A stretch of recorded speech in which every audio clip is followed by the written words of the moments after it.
Hello and welcome back to the Better Brain Blueprint. I'm your host, Dr. Austin Perlmutter, and in today's episode, we're going to be exploring some unique variables that can impact your brain.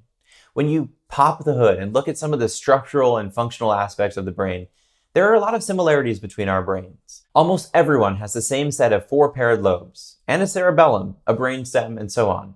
Yet the size of each of these regions, the connectivity between different regions, and far more differs person to person. The reasons why our brains differ are many and include genetics, epigenetics, and a host of lifestyle factors. In this episode, we'll discuss variables like hormones, brain structural makeup, and risk for diseases that may be especially relevant to you and your loved ones. We'll be focusing on molecules like estrogen and testosterone, as well as specific genes linked with brain health outcomes. We'll talk about menopause and social pressures that are unique to women versus men.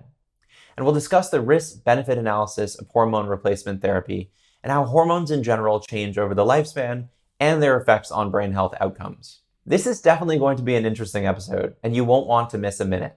Most people do not believe that women's brains are different from men's brains. It is quite a bit of an issue in the field of neuroscience.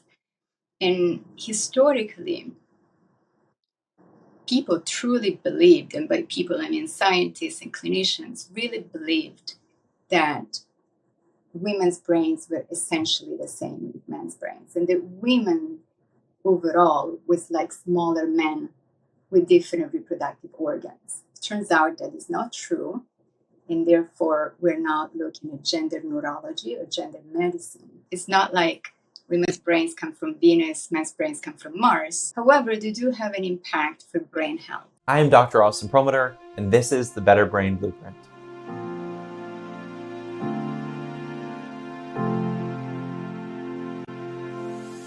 Having a healthier brain feels empowering. Limitless. Inspiring. It feels peaceful and it feels hopeful. It is so essential to your health. Your brain is your greatest asset. Improve your brain. Improve your brain. Improve your brain. Improve your life. Improve your life. There is no alternative. Live better longer. You deserve that.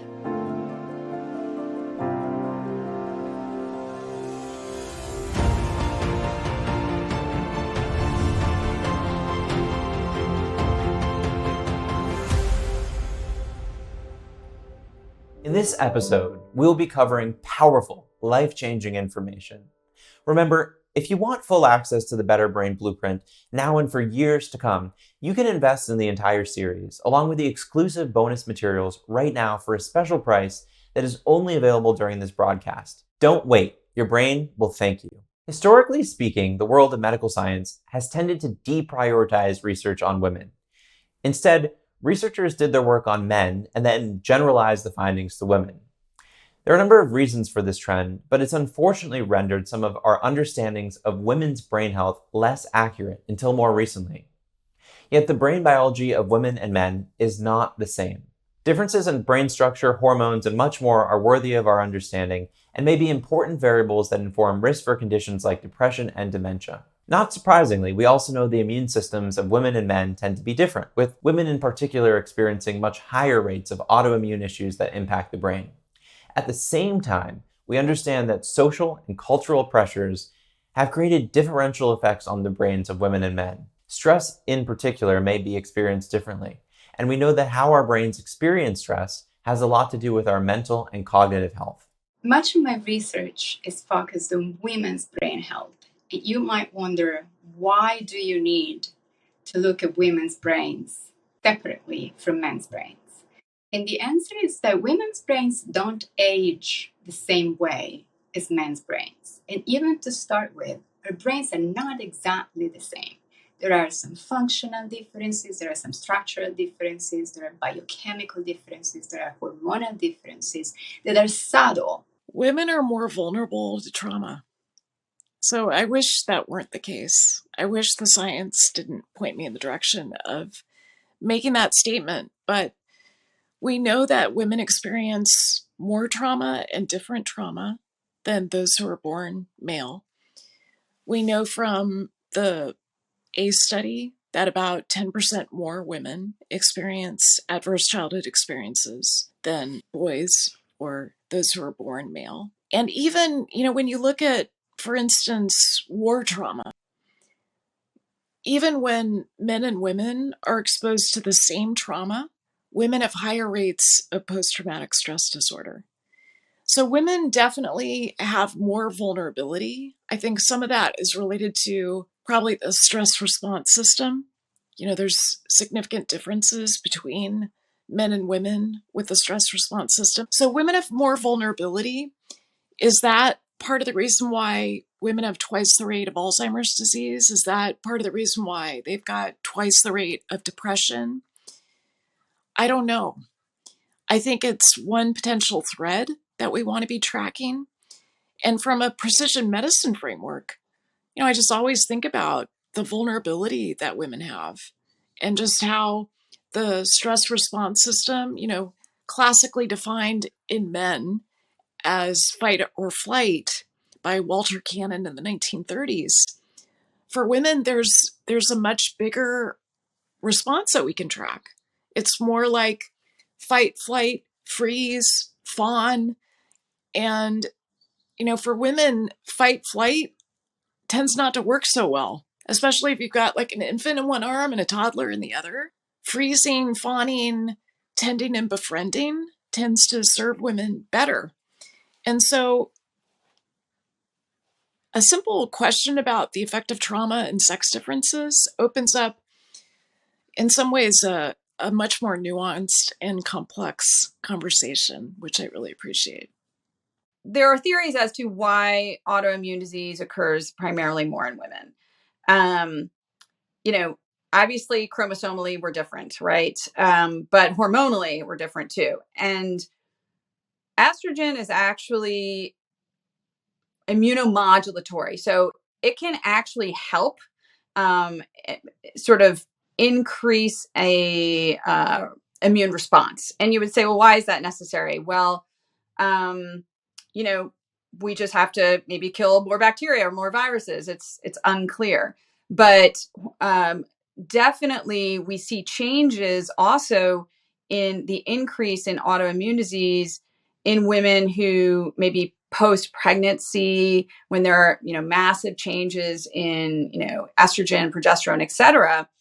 And part of that also may have to do with the fact that when women do get pregnant and, have a fetus inside of them, they never lose all of that DNA. So they call it micro chimerism. So there's like a little bit of fetal sort of DNA or tissue that sticks around. And so the thought is that that might also trigger an autoimmune response in some women. So I think that's, one of the big theories as to why women tend to get more autoimmune diseases than men do. They have a higher inflammatory response than men do, actually throughout their lifetime, which I find very interesting. So unfortunately, it's not a great setup if there's a lot of other, toxins and stressors and things like that women are also being exposed to. And we know from the work of Lisa Mosconi at Cornell that there's this endocrinological phenotype that starts to change that might map to Alzheimer's disease. We know that 80% of women start to have cerebral hypometabolism, meaning that the glucose in their brain is not utilized the way that it once was. It's almost like this brain slowdown that occurs. The primary regulator, once again, is estradiol. But the female brain starts to slow down in 80% of us over the age of 40. Now, when I heard that, I thought, why aren't more people talking about this? Like, why is it that this is something that Lisa Mosconi discovered and we're not learning about this until I think her first paper was around 2017, documenting this as women shifted from premenopause to perimenopause to postmenopause. And there was about a 20% decline in glucose metabolism, as shown with what's known as FDG PET scans, where you label glucose and you look at the function in the brain and do brain scans. One fact that I find truly fascinating about women's brain health is that they change quite a bit at pivotal times in a woman's life. So our brains really change, first of all, during puberty, and then every time a woman gets pregnant, and then again during menopause, which is the end of fertility and when women cease being able to carry children. At each one of these transition stages, which I refer to as the 3 Ps, puberty, pregnancy, perimenopause, which is the transition to menopause, the female brain really morphs and changes in quite unique ways. And I'll tell you one thing that happens during pregnancy, which is then a woman's brain can contain her children's DNA for decades after giving birth. This is a very interesting phenomenon, and there aren't that many cases in nature. But what happens is that as a woman, when you're pregnant, you have your own DNA in your children, but then your child also contains part of a man's DNA, right? And that male DNA will enter your bloodstream and eventually reach your brain as well. And so studies have shown that women's brains carry their children's DNA, which is not your DNA, is also part of somebody else's DNA, in your brain for years, and you still have it in your bloodstream for up to 27 years after giving birth. I want them to care about the way that they are dancing with stress, because we know from a really important study that was published in Neurology in 2018 that for people who have high cortisol levels in their 40s, they have shrinkage, total brain volume shrinkage in women, not men. So once again, the female brain is more vulnerable. For conditions like depression and anxiety, the higher rates tend to be in women. But, I have to say, this could also be because men complain less of symptoms, report symptoms less, and seek, care less. And definitely there are conversations going on to destigmatize this overall conversation about mental health so that every human feels that they can seek help when they need it. We've heard from some of the world's leading experts on how modern lives and ancient biology lead to different effects and outcomes on women's brains. But what about men's brains? Though it can vary from person to person, research suggests that women may have better reading comprehension and writing abilities, while men may have better working memory and visual spatial skills. When it comes to cognitive and mental health, men appear to be at a higher risk for diagnosis of ADHD, but lower risk for being diagnosed with depression. As mentioned previously, men are at lower risk for Alzheimer's disease, but they are twice as likely as women to develop Parkinson's disease. And they are also at higher risk for non-Alzheimer's dementias like Lewy body disease and vascular dementia. There are a number of variables that can help to explain some of these findings, and many we have yet to uncover. As a few examples, men are about 4 times more likely to develop alcoholism, which we know is associated with damage to the immune system and the brain. On the other hand, men also tend to do more resistance training than women, which may have some benefit to production of muscle-based molecules that can positively impact the brain. Higher testosterone levels support more muscle mass in men, but may also increase men's tendency to make risky decisions. So there are lots of things at play here. However, there may be no area more important and worthy of focus than understanding the reality of men's mental health today. This is a complex topic and carries some painful statistics. Men die by suicide almost 4 times more than women. At least 1 in 10 men suffer from anxiety and depression, and they may be far less likely to seek care for their mental health. This affects men and all the people in their lives, and it's an incredibly important bit of information. What are the mental health differences between men and women? This is, I think, one of the big questions for those of us interested in male mental health. First, we should note our colleagues in women's mental health have just done such an incredible job identifying some of the special needs that women have around their mental health, whether that's support around perimenopause or in the postpartum period. Almost every reputable academic medical center has a specialized women's mental health department for good reason.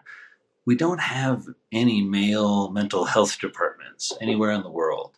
And it's just for us to note, I think, as men and as clinicians and as people interested in mental health, like, one, why is that? And then 2, what can we start to define and think of as mental health focused issues and interventions for men? So when I think about male mental health, first of all, we think about what are the disorders that are just more common in men. It's kind of archetypal male depression presentation, where there's more irritability, there's more kind of shutting down. There's usually more externalized behavior like drinking, aggression, road rage. There's not the same type of kind of feel sometimes as what we see in depression with women. And certainly that's a generalization. There's also the notion that men don't really engage in treatment. First of all, there's the myth of this. I've been in psychotherapy since I was in medical school.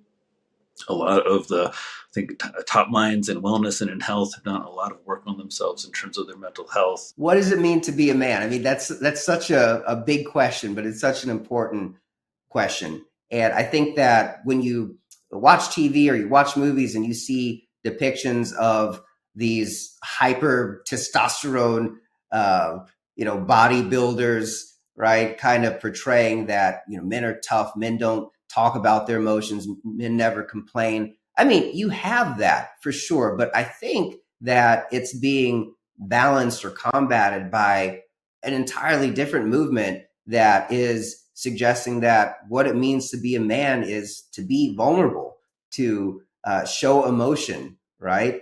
To cry. I mean, Men's Health did a package about men who cry, some years ago. And the truth of the matter is all guys at some point cry, even if we're not necessarily talking about it. So I can remember when Kobe Bryant passed away. I mean, images of Shaquille O'Neal and Michael Jordan openly breaking down and crying at his funeral, which is a normal human experience. I mean, no one is expected to stand there and be stoic in a situation where they're grieving, right?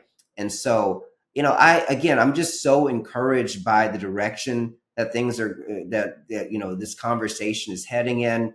And I think that, I'm gonna make a bold statement. I think that the work that we're all doing together right now is redefining this idea of masculinity in a much healthier way. Generally, mental health for men has been be stoic, right? I'm a powerful, mentally healthy man if you really don't know anything about my feeling, right? I protect you. I'm stoic. I'm a provider. And I think these are all the myths of the patriarchy that the patriarchy hasn't just not worked for women. Certainly that's true, but the patriarchy also does not work for men because there isn't a final stage where you feel a sense of power, control, domination. That never actually works that well because when we are in that male stance, it's not good for us. We end up disconnected in all kinds of ways. Men are 3 to 4 times as likely to die by suicide than women are, right? And part of the reason is, I think, because men are not talking about the things that they're going through. Doctors aren't asking about depression as much in men as they should be. So I think the lesson here is that, we should learn from the full spectrum of statistics, and we should do everything that we can to encourage an open dialogue with the guys in our life. Ask them how they're doing and be willing to sit down and listen.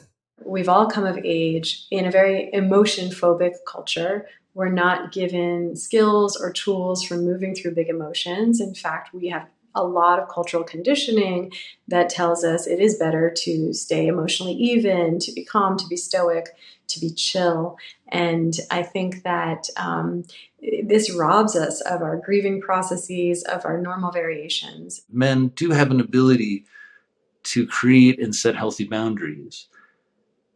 And that creating a boundary and creating space for other people where they don't need to be frightened of our masculinity and our need for stoicism and our need to be safe. And so in my own kind of, I think, work as a man, I've really been trying to be mindful of my own language, of my ability to create space, of my biases. And so I think that notion of stoicism and with the type of masculinity that's often getting promoted, right? There are a lot of people who are talking about masculinity who really have a very limited and not very circumspect knowledge of it, whether those are some of our politicians talking about like the need for men to be strong and all this. And so, or whether it's some of, what's often called the more toxic, frankly, misogynistic, essentially the men, I think, who don't have daughters, mothers, or sisters, or aren't paying attention to them, because when you do, those guys just sound like a threat. It's one of those values that gets held up that I think should be questioned. If you pause for a moment to think about the dazzling array of signals connecting your brain and body, arguably the most important are hormones. Hormones are, by definition, molecules produced in one part of the body that are used somewhere else. They make up a key part of the endocrine system. Hormonal issues have become a cornerstone of disease management today, with endocrine conditions like type 2 diabetes and Hashimoto's thyroiditis impacting tens of millions of people in the United States alone. As it relates to the brain, we know that hormones produced outside the brain can have major effects on our brain health. Returning to the previous example, insulin regulation and diabetes and thyroid hormone regulation in Hashimoto's can both be concerns for brain health. We also know that hormones produced within the brain can be major drivers of brain health and the state of our bodies. For example, our hypothalamus in our brain produces a hormone called corticotrophin releasing factor, or CRF for short. This activates production of another brain hormone called adrenocorticotropic hormone, which then tells the adrenal glands to produce cortisol, which then tells the brain to decrease production of CRF. Clearly, our hormones are a major part of the story of brain health. Hormones are so essential to brain health. And I think when you consider some of the factors that really are the most influential when it comes to brain health, things like aging, inflammatory processes, blood sugar dysregulation, they all are impacted by hormones. And, if we take something really simple like estrogen, I would say that in the female body, estrogen is the primary regulator. It's the primary regulator of glucose metabolism. It's the primary regulator of cognitive function, executive functioning. We know that the female brain becomes more resistant to the effects of estrogen. Estradiol is what we're talking about mostly here, starting around age 43. So there's this effect that happens in perimenopause, especially as estrogen starts to fluctuate wildly, as the feedback system's no longer, between the hypothalamic pituitary gonadal axis, as that system starts to get wonky in perimenopause, a lot of women really struggle. There is some evidence that oral contraceptives have an effect on the brain. All hormones have effects on the brain. Oral contraceptives haven't been too well studied. There are some brain imaging studies showing that women who use birth control have actually bigger brains than those who do not. But other studies have shown the opposite. So the jury is still out. One concern that some people have is that birth control or oral contraceptives might increase a risk of depression. And there have been some observational studies that reported a correlation where women on birth control over time were more likely to be prescribed antidepressants than women who were not taking oral contraceptives. Now, there are a lot of possible confounders in those studies, and it is a correlation. It does not imply causality. We don't know why these women actually develop depressive symptoms, and it's something that we definitely want to explore more. So there is no reason to be alarmed or to not use birth control. It's really important in many, many ways and for many, many reasons. What is also important is if you have a prior history of depression or anxiety or any mental health issues, you want to discuss that with the OB-GYN and make sure that the treatment that you're being given is the right one for you. Testosterone and the focus on testosterone, I would say it is one of those distracting red herrings of the wellness movement. And I think where we're having a hard time with the TRT movement is there's so much in the male lifestyle which destroys male, if what you're after is sex drive, muscle tone, and muscle size. There's a way that kind of encapsulates is that male health? Both as a psychiatrist, just as a man, as a dad, as a husband, as a friend, as an author. I don't know, there's got to be more to it than that for me. If we've led our lives as best we can as men, there are some of our most pleasurable and powerful times, when we're surrounded by what we have invested in and built. Women who are in their late 30s and early 40s and mid 40s, before you hit menopause, you start having hormone shifts. So you do need to look at your hormones too. And I'm about to do a cycle map from Dutch test, just to see where are my hormones right now and what's going on with them to make sure that everything is working properly. Because that can actually affect your brain function too, if once you start hitting your 40s. So the perimenopause, I don't think I'm in perimenopause yet, but there are women out there that are, and they may be noticing differences in brain function. And if you don't address those, then you can notice problems with memory and focus. Hormones like estrogen for women and testosterone for men are considered sex hormones because they are very important for reproduction and fertility. However, those very same hormones are extremely important for brain health. And estrogen in particular is the master regulator of the female brain, which means that estrogen serves a number of roles that have nothing to do with having kids and everything to do with having energy, with being in a good mood, with being able to sleep, with not having hot flashes, maintaining a stable body temperature. And so what happens when you go through menopause is that your brain loses the superpowers of estrogen, which happens in midlife for most women around age 50, 51, 52. And that leads in part to the symptoms of menopause, which are brain symptoms. Many of them are brain symptoms, from hot flashes to anxiety, depression, brain fog, memory lapses, insomnia. Those are symptoms of menopause that originate in the brain, not in the ovaries, that are at least in part a result of the estrogen withdrawal that women experience during menopause. And the other thing we found, and other people have found, is that the same changes in estrogen quality and quantity are somehow triggers for vulnerability inside the brain. Because estrogen is an anti-aging hormone in some ways. When you lose the power of the estrogen, then your cells, your neurons start aging faster. And that period of vulnerability may prompt the emergence of neurological conditions like Alzheimer's disease for some women, or multiple sclerosis for other women, or depression for others still. So this is the connection between estrogen and brain health. The ways that we modulate hormones in women that we've been doing for decades, like with the birth control pill, what does that mean in terms of the female brain as it gets older? And we really don't know. I mean, the things we do know are that when you give a synthetic form of progesterone, and estradiol and progesterone are kind of like tango partners, they go together.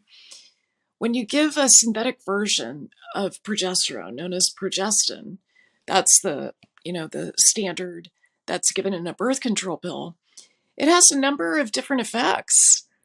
The birth control pill lowers free testosterone.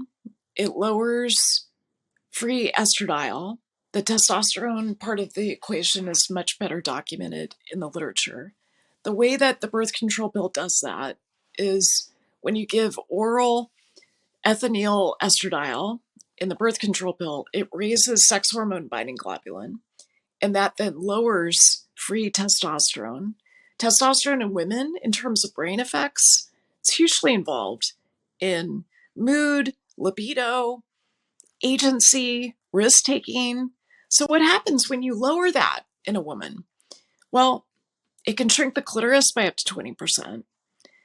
It is associated with vaginal dryness in about 20% of women, which is the greatest irony, especially if you're taking the pill because you want to have sex. And perhaps what is most concerning is that when you stop the birth control pill, you would think that you just have this washout period of maybe a month or two and then you're back to normal.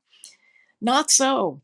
So the rise in the sex hormone binding globulin, that's still elevated a year out after stopping the birth control pill. So there's a lot of different issues associated with the birth control pill. It affects the gut. It's associated with a higher risk of Crohn's disease. It raises inflammation. If you just look at a marker like C-reactive protein, the birth control pill doubles to triples CRP levels. So there's all these effects that I was never taught to counsel my patients about. And yet I think they're essential to informed consent about some of the synthetic hormones that we give to women. So what's wild to me is that I think about the generations of women who would go on the birth control pill and then report to their gynecologist or their primary care doctor, I feel sad, or I feel anxious, or I feel different since going on this. There was a lot of medical gaslighting that was happening around that. A lot of, well, there's no evidence for that, or I'm sure you're just stressed. And dismissing that subjective experience that people are having is always outrageous, but it actually ended up being patently wrong as well. We now, many years later, have the data to support that, of course, it does impact how we feel. But to anybody who's ever paid attention to how you feel the days before your period, how could we not have known that exogenous hormones would impact our mood? Hormones impact how we feel. And I think that where I want to empower people is, I'll acknowledge male hormone rhythms, that sort of daily circadian rhythm with hormones, is something I understand less. But with female hormones, I just want to empower women to understand their cycle and to get very intimately attuned to it and acquainted with it so that they know where they are in their cycle and how that might be influencing their mood. What we know is that estrogen therapy can significantly relieve hot flashes. Now, hot flashes are not just a quality of life issue. I keep hearing this over and over again. If you're having hot flashes, you can kind of just deal with it. Maybe you just solder on. Maybe you buy cotton PJs or just invest in a good fan. That is nonsense. Hot flashes are a neurological symptom. They come from your brain and they do have consequences that are far more important than just discomfort. Many women have a legitimate hard time, and almost as high as 80% of all women going through menopause experience hot flashes repeatedly, many times a day, for years. So this is something that deserves addressing. Hormone replacement therapy is one way to minimize and alleviate hot flashes, which is very effective and is recommended by professional societies such as the North American Menopause Society. So that's one thing to look into. Then, hormone replacement therapy, which, by the way, is called menopause hormone treatment right now, or menopause hormone therapy, MHT is the modern terminology, is not FDA approved but can be used off-label for sleep disturbances during perimenopause, for brain fog in some women, and for relief of low libido as well. Estrogen is a really good example of one of the hormones that hugely impacts the female brain. When I heard about Lisa's work, and 80% of women who have this decline in their glucose metabolism, kind of this brain slowdown, much of which is mediated by mitochondria. I was curious about the other 20%, like what's happening in that 20% that is not having this slowdown in their glucose metabolism, their cerebral metabolism. And then I'm also curious about men. Why is it that men don't experience this? Because we don't see it in men. She also found that the women who have the most symptoms of perimenopause, the hot flashes, night sweats, loss of libido, depression, anxiety, those are the women who have the greatest cerebral hypometabolism. So there's something linking these things, and it might map to the development of Alzheimer's disease. Hormonal changes happen across the lifespan. In women, research now suggests correlations between different parts of the menstrual cycle and brain state. I want people to know they're in their follicular phase. They might be feeling more personable, more patient, more outgoing, have more energy. There's a different quality to the time right around ovulation.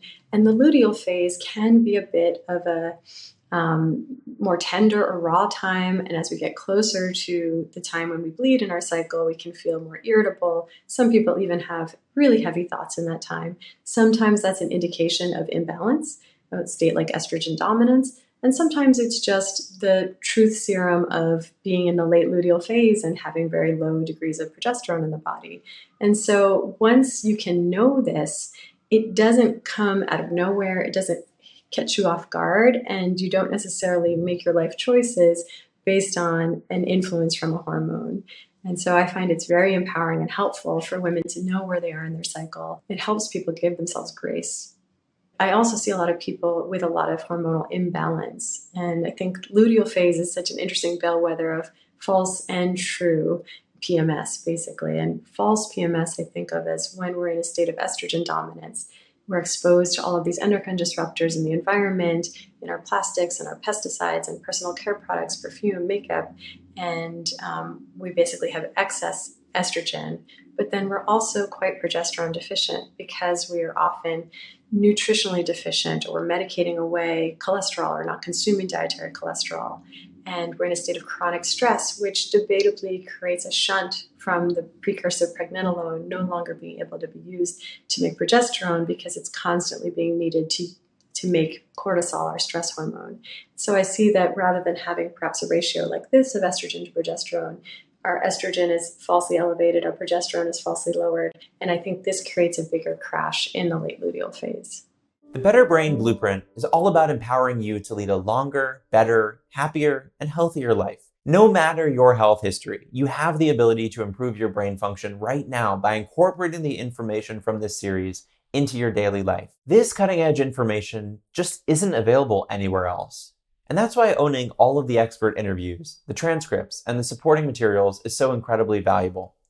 I highly recommend making the Better Brain Blueprint, along with the bonus materials, part of your family library. By making some simple lifestyle changes, you can create lasting improvements in your health and in your life. These changes may not only lower your risk for conditions like Alzheimer's and mood disorders, they will almost certainly improve your brain function right now. You might notice that you start thinking more clearly, forgetting less, and generally feeling better throughout the day. Sometimes the hardest part in taking action and making these lifestyle changes is figuring out where to start. If you're ready to start right now, the bonus materials include resources that will help you apply this knowledge to your life, one step at a time. We interviewed the world's leaders in general brain health, mood disorders, Alzheimer's disease, and more. And we received some fantastic, actionable information from each of our experts. Unfortunately, we didn't have room to include it all in this series, but we know it's critical, life-changing information that has the power to transform your health. That's why the bonus materials also include the full-length interviews from all of the experts you've seen throughout this series. The great thing about owning this series is that you can easily share it with friends and family and watch their lives change too. In fact, if you found this series helpful, I invite you to share this broadcast event with a friend or with your loved ones.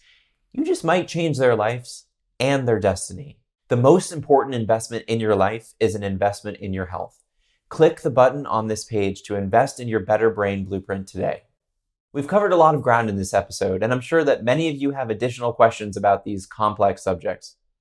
I'll go ahead and recommend the books written by two of our experts in this series as excellent resources specifically on the topic of women's brain health and hormones. Dr. Lisa Mosconi, who you just heard from, is probably the world's leading expert on the topic of women's brains.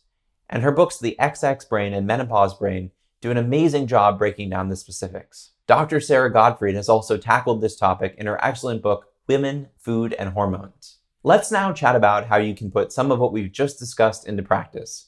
We can start with the big picture, generalizable tools, and then work our way further down into more specific ideas. To begin, regardless of the brain you have and the body you inhabit, you're going to want to know the basics of a Better Brain Blueprint. That means trying to get, when possible, a good 7 to 9 hours of quality sleep each night. There are lots of actionable strategies to help you accomplish this in episode 5.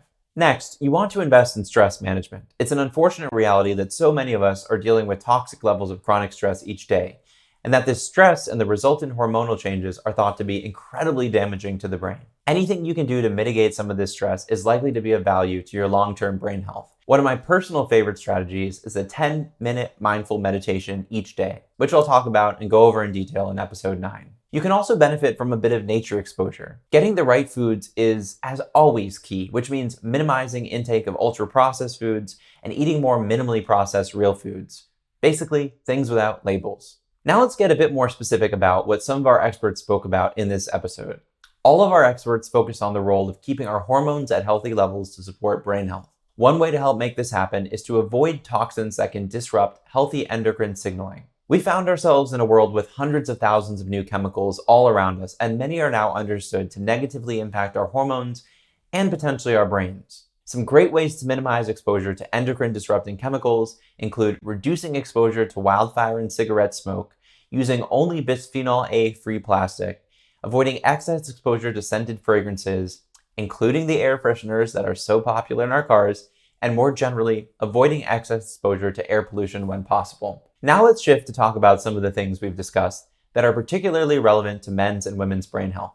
As our speakers described, we've often glossed over so many of the important variables that relate to women's brain health, and many of these have to do with better understanding of how women's brains are impacted by various stages of development that change over decades. I highly recommend the books from Dr. Mosconi and Dr. Gottfried here, and if you're considering anything to do with hormone replacement, you'll definitely want to speak with a qualified health practitioner to learn more. On the men's side of things, it seems so important for us to understand that so much of men's mental health may be masked or otherwise underrepresented in clinical diagnosis because men don't always do a great job seeking help for their mental health in the modern world.